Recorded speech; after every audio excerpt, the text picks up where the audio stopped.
According to the CDC, the number of syphilis cases in the United States is the highest it's been since the 1950s.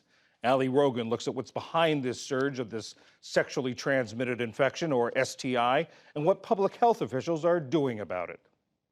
Syphilis was close to being eradicated in the U.S. in the 1990s, but in the decades since, funding for prevention and treatment has stagnated, and the number of cases has risen steadily. According to the latest report from the CDC, cases of syphilis shot up 80% from 2018 to 2022 alone. Dr. Philip Chan is the Chief Medical Officer for Open Door Health, a center for LGBTQ+ patients in Rhode Island, and an associate professor at Brown University. Dr. Chan, thank you so much for joining us. Why are syphilis cases on the rise, and should we be concerned about this? Syphilis, unfortunately, has been increasing for a couple decades here in the U.S. and has largely gone unnoticed. It's increasing now and circulating among the cisgender heterosexual population, and we just aren't testing enough. And we don't have the infrastructure needed to address this increase, not only in syphilis, but also other STIs. As you mentioned, cases are rising among cisgender people, particularly cisgender women and heterosexual people. Why are we seeing the increases in those populations in particular? I think the syphilis has gotten a foothold in that population, and especially among populations that have been marginalized a little bit more, African American, Black, Hispanic, Latinx communities. And we're just seeing spread because we aren't testing enough. Congenital syphilis especially is a huge concern. It can cause really significant complications for the unborn baby, up to and including death. A lot of women from especially underserved communities aren't getting prenatal care. It is recommended and required in many states that pregnant women do undergo syphilis testing. So the fact that we're missing these cases, the fact that we're seeing congenital syphilis, I think shows us that a lot of folks aren't getting the prenatal care that they need. How did the COVID-19 pandemic disrupt STI treatment and detection of syphilis cases? What we saw during the pandemic was that a lot of clinics closed, a lot of staff were reassigned to deal with COVID-19, and a lot of cases went undiagnosed. I think on the other hand, a lot of folks had less sex potentially, so we may not have been seeing a lot of transmission, but there was definitely some transmission that was going on that was unrecognized. The rising cases in the last decade has coincided with a drop in funding for STI screening and prevention. Congress cut $400 million for disease investigators as part of the debt ceiling negotiation last year. How is this going to affect the existing resources for testing and detection?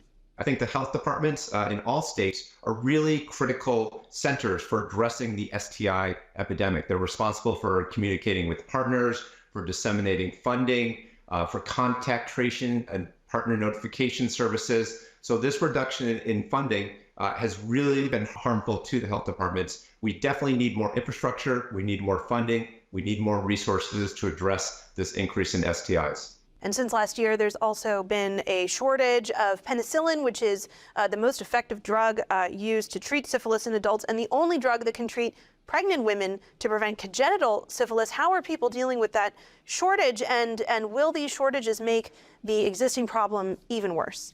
So the good news is that syphilis remains highly sensitive to penicillin, which is generally a common antibiotic. Unfortunately, you do need a little bit of a long-acting formulation.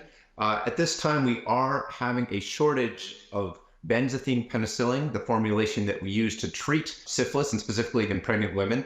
What we're doing is really prioritizing people who are pregnant for the benzathine penicillin. We're using alternative antibiotics for other people. It's not great, but it's what we're doing while there's a shortage. Yeah, we're aware that there are efforts to use a drug called doxycycline as post-exposure prophylaxis. How effective is that? This is one of the most exciting things in the field of STIs. A lot of us are really hopeful that it's going to be a game changer as we talk about addressing STIs. So doxycycline is a pretty common antibiotic, and there's studies now that show that it's really effective in preventing syphilis, chlamydia, and gonorrhea. So we expect some CDC recommendations in the near future, but it's going to be recommended to prevent STIs. The data is strongest in gay, bisexual, other men who have sex with men, and transgender women. We're hoping it's really going to be a game changer in preventing and addressing the STI epidemic. He mentioned a few other STIs, gonorrhea and chlamydia. Interestingly, gonorrhea is down slightly for the first time in a decade, and chlamydia cases have remained stable.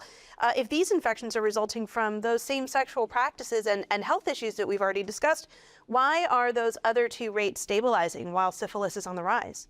Well, I think it's good news. I think it also remains to be seen. This is a single data point from last year, the data that we have. But reassuringly, these STIs have remained stable. But I think it remains to be seen whether or not this trend continues. I do think all these STIs are transmitted slightly differently, slightly different attack rates in terms of being transmitted to other people. And I think for things like gonorrhea, especially, we see slightly less attack rates and potential for transmission compared to chlamydia, especially. Dr. Philip Chan, Chief Medical Officer for Open Door Health and Associate Professor at Brown University, thank you so much for your time. Thank you for having me.